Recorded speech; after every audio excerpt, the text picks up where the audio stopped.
Mr. President, Thanksgiving is one of the busiest travel seasons of the year. More than 80 million Americans traveled for the holiday last week.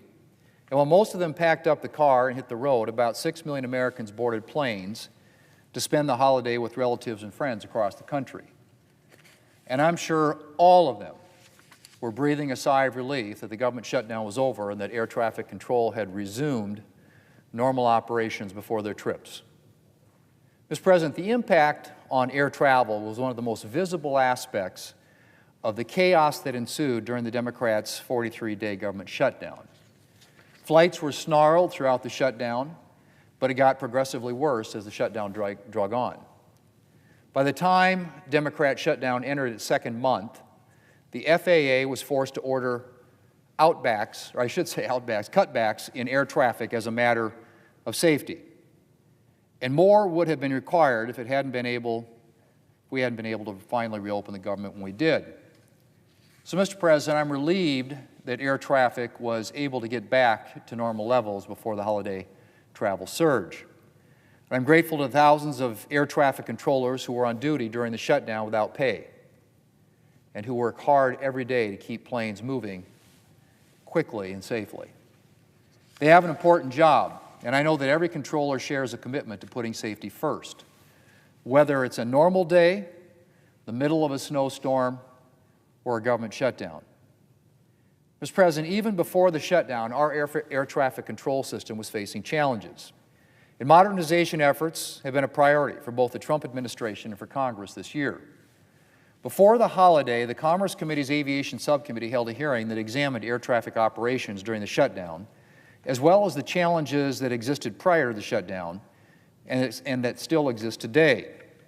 And I appreciate Chairman Moran's attention to these important issues. And I'm grateful that my colleagues are taking the time to delve into the challenges facing air traffic control. At least our Republican colleagues, Mr. President, are taking the time. The lead Democrat on that panel called the hearing political theater. And the Democrats' witness for the Aviation Subcommittee talked only about, get this, Obamacare. That's right, Mr. President, Obamacare. A hearing to examine air traffic safety and air traffic control. And that was the only witness the Democrats asked to come and testify. So I'm hoping that this was a one-time political stint and not an indication of the attitude that Democrats are going to take going forward. Because we have a lot more work to do on this issue. Republicans remain focused on improving air travel and safety, and that hearing was just one part of our continued efforts. Earlier this year, Republicans took a major step forward in air traffic modernization with the One Big Beautiful Bill, which made a significant investment in technology improvements for the air traffic system. Mr. President, the systems being used in air traffic control towers today are in desperate need of an update. This funding will help to deploy state-of-the-art technology to towers across America. One example of the need for modernization is what happened at the Newark Airport, one of the busiest airports in the country, earlier this year. In April and May, Newark experienced equipment outages that led to major flight delays and significant disruptions in air travel.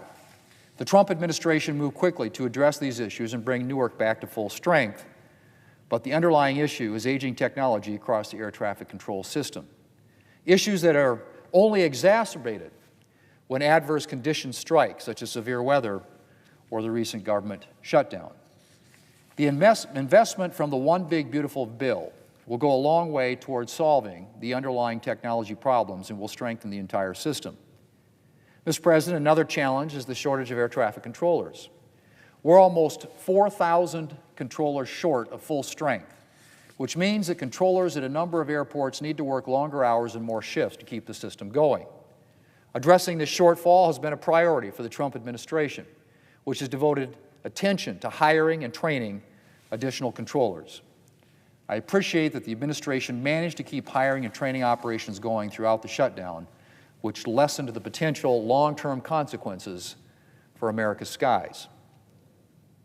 Republicans and Democrats here in Congress are focused, too, on supporting hiring and training efforts.